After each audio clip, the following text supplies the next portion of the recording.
Well, you've both been looking at different styles of managing individuals in companies and the workplace. How's the research going, Philip?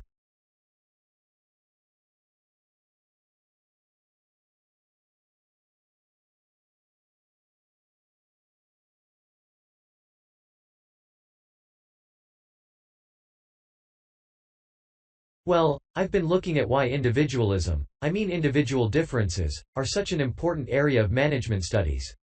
When you think about any organization, be it a family business or a multinational company, they are all fundamentally a group of people working together.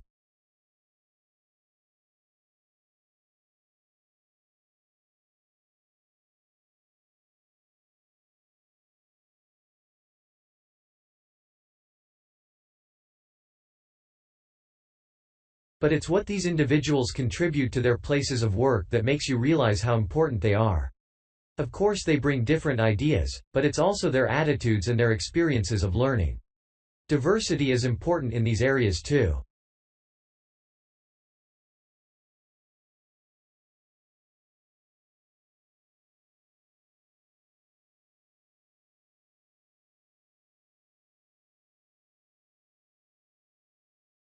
So why do people behave so differently from one another at work?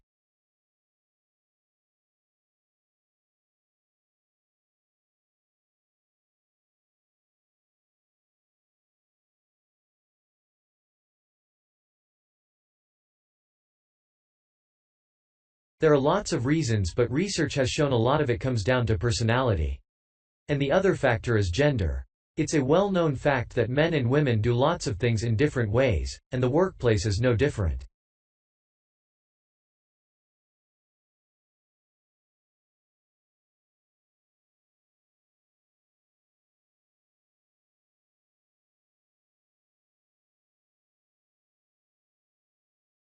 Did you look at the effects of this variation on companies?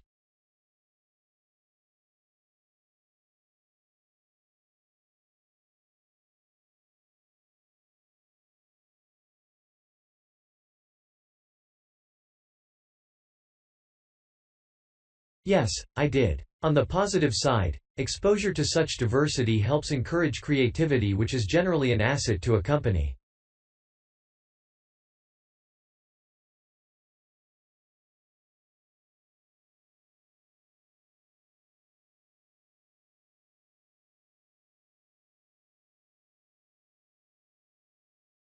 But unfortunately, individual differences are also the root of conflict between staff, and they can lead to difficulties for management, which can sometimes be serious.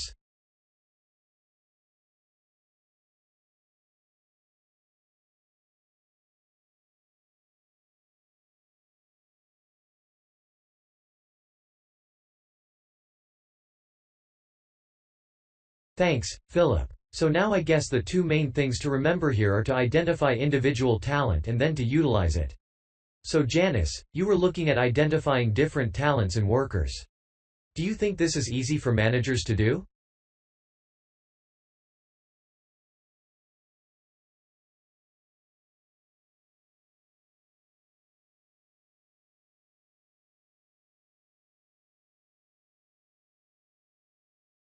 Well, currently teamwork is in fashion in the workplace, and in my opinion the importance of the individual is generally neglected. What managers should be targeting is those employees who can take the lead in a situation and are not afraid to accept the idea of responsibility.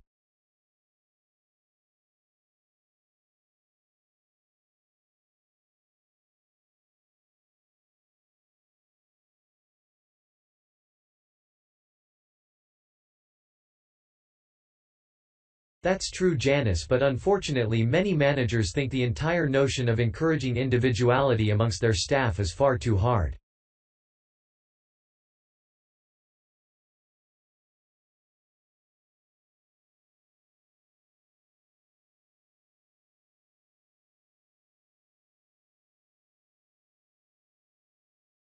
Yes, that may be true, but I think one of the most important tasks of managers is to consider the needs of the individual on one hand and group cooperation and conformity on the other.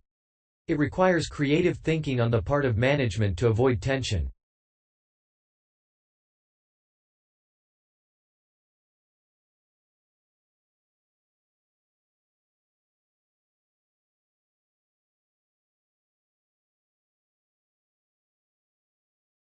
So Janice, what kind of people do you think companies should be looking for?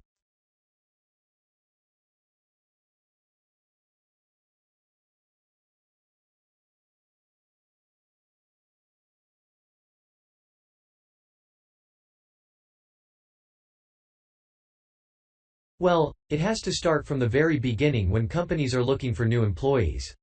When the personnel department is choosing between applicants, they need to look for someone who's broken the mold and can think for themselves.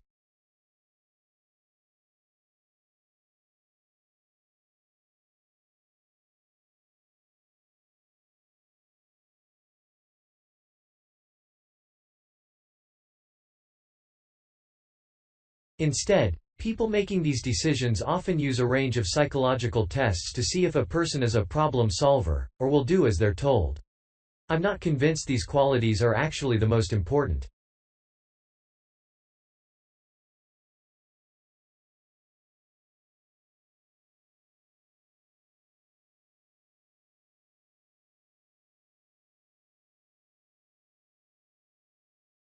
So do you think being a good team player is overrated?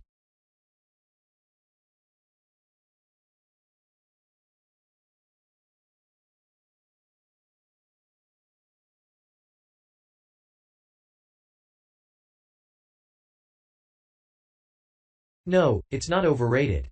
You do need to learn the rules and learn them fast. No individual can get around this if you're working in an organization.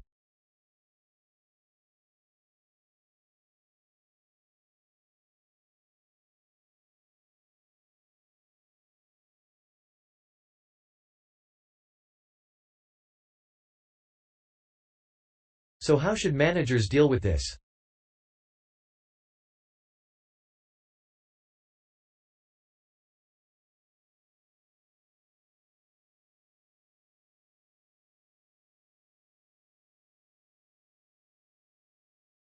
Rewards. When an individual demonstrates the behavior the organization expects, some kind of incentive can be given. What's important here is that this happens right at the beginning so new recruits learn the rules of the system immediately.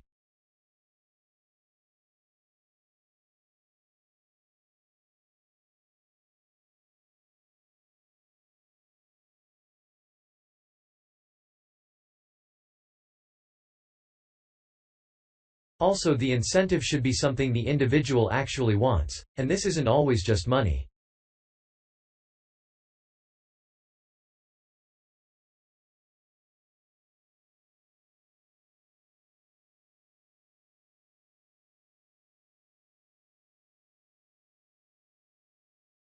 To come back to you, Philip.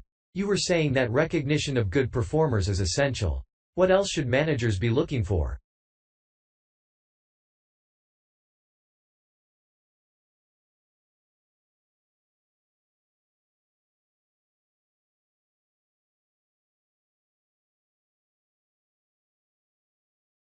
Well, managing people means you not only have an understanding of your employees, but you also recognize the culture of the organization.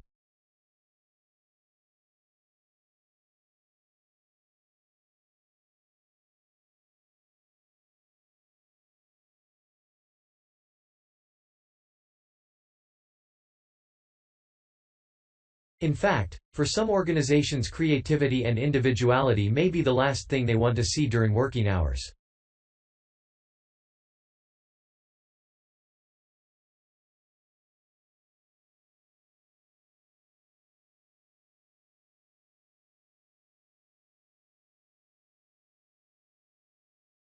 Very true.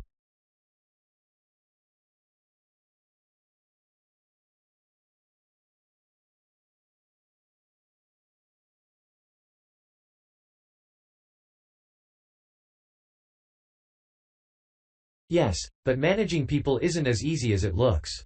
For example, change in the workplace can be quite tricky, especially if there's a need to increase profit.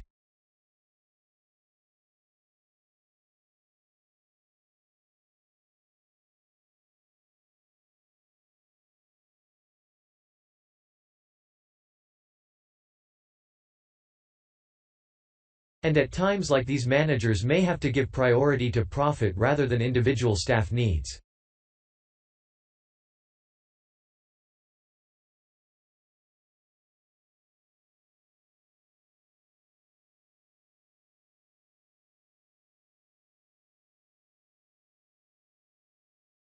Yes, and that creates difficult situations for people.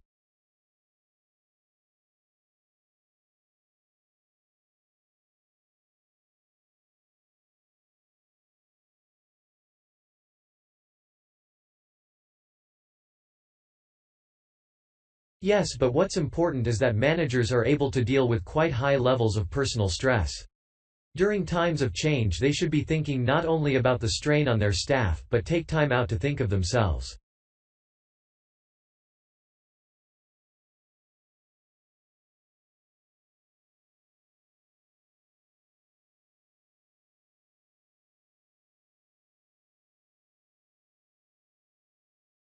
Absolutely. So what are the implications of that for